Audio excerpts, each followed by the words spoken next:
Have you ever felt like you are doing everything right, yet your life feels heavier than everyone else's? You pray, you serve, you stay faithful, but somehow you are the one being isolated, tested, and broken. You watch others receive quick blessings, while your own journey feels like an endless refining fire. In the quiet moments, you have whispered to God, "Why me? Why does obedience cost me so much?" Hear me clearly. Not every woman is chosen by God, and when God truly chooses a woman, He does not give her comfort. He gives her pressure. He does not rush to showcase her. He takes her apart.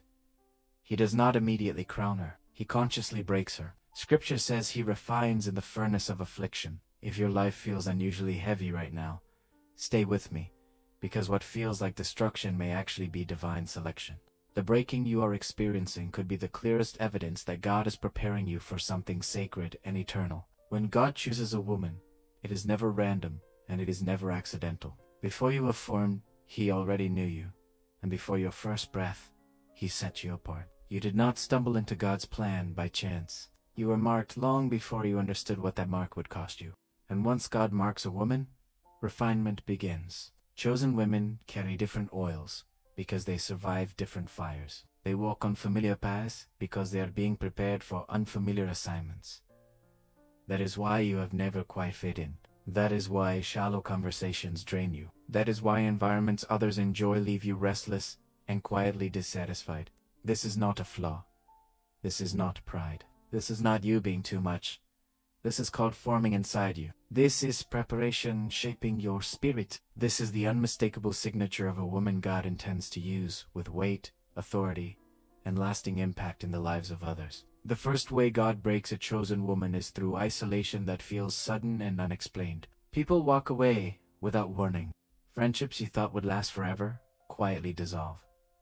Doors closed that you were certain God had opened. This loneliness feels personal and deeply unfair. But Scripture reveals God's heart when He says He will lead her into the wilderness and speak tenderly to her. God is intentionally drawing you away, not in anger, but in love. Your isolation is not punishment. It is protection. God isolates the ones He intends to elevate. He creates sacred space where His voice no longer competes with opinions, expectations, and constant noise. He removes distractions and attachments that would dilute what He wants to deposit in you. The wilderness is not abandonment, it is preparation. If you feel unusually alone, do not panic. Your separation is not rejection. It is divine redirection. The second way God breaks a chosen woman is by breaking her self-reliance. Suddenly, situations arise that you cannot control. Problems appear that your wisdom, effort, and strategy cannot fix.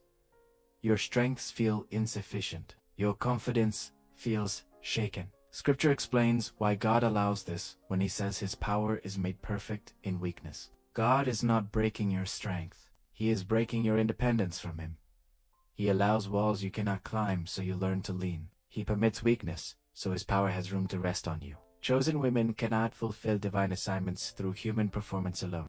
They must learn to move by His Spirit. What feels like helplessness is actually an invitation. What feels like failure is training. If you feel weak and dependent right now, do not shame yourself. This is not collapse. This is a partnership being formed between you and God. The third way God breaks a chosen woman is by breaking her false identity. You may wake up one day and realize you do not recognize yourself anymore. Roles that once defined you feel empty. Achievements that once satisfied you feel hollow. Titles that anchored your worth no longer hold weight. Scripture says you are a chosen people and God's special possession. God is not destroying your identity. He is uncovering it. He removes labels that limit you. He strips away names the world gave you, so you can receive the name heaven assigned you.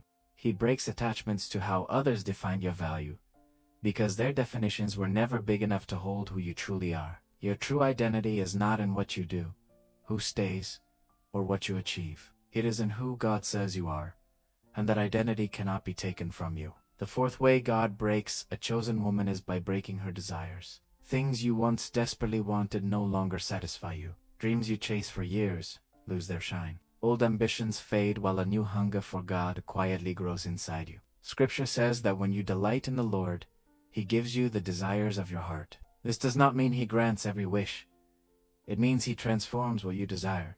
God is not denying you joy.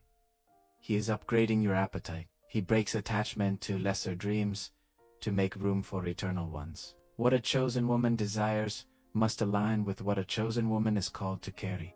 If your desires are shifting, do not resist it. God is aligning your hunger with your assignment. The final and most sacred breaking is when God breaks the chosen woman as a vessel. You feel shattered, cracked, unsure how you will ever be whole again. Scripture says those who are cleansed become instruments for special purposes, useful to the Master.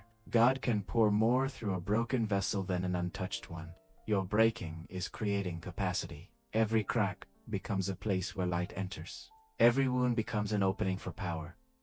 Your pain becomes ministry. Nothing you suffered was wasted. God is turning scars into signs, loss into legacy, and weakness into testimony that will heal others. You are not the first woman God has broken before using powerfully. Ruth was broken by loss before stepping into legacy. Esther was broken by displacement before saving a nation. Hannah was broken by barrenness before birthing a prophet. Mary was broken by rejection before carrying salvation to the world. None of these women were chosen because life was easy. They were chosen because God saw their capacity to be broken without being destroyed. Their breaking was not the end. It was preparation. Their tears were not wasted, and just like them, your breaking is purposeful and leading toward destiny. After the breaking, you carry authority. You speak with certainty because you have seen God faithful in darkness. You love deeply because you know brokenness and restoration. You walk humbly because your strength comes from surrender. You stand unshaken because nothing intimidates someone already healed by God.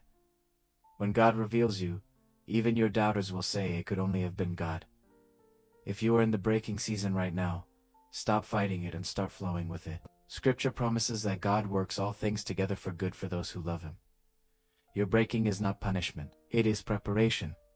Your isolation is not rejection. It is protection. Your weakness is not failure. It is an invitation. If this message spoke to your spirit, declare it out loud. Say, I am chosen and prepared. You are not alone. God is not finished, and this breaking is proof that He has plans for you.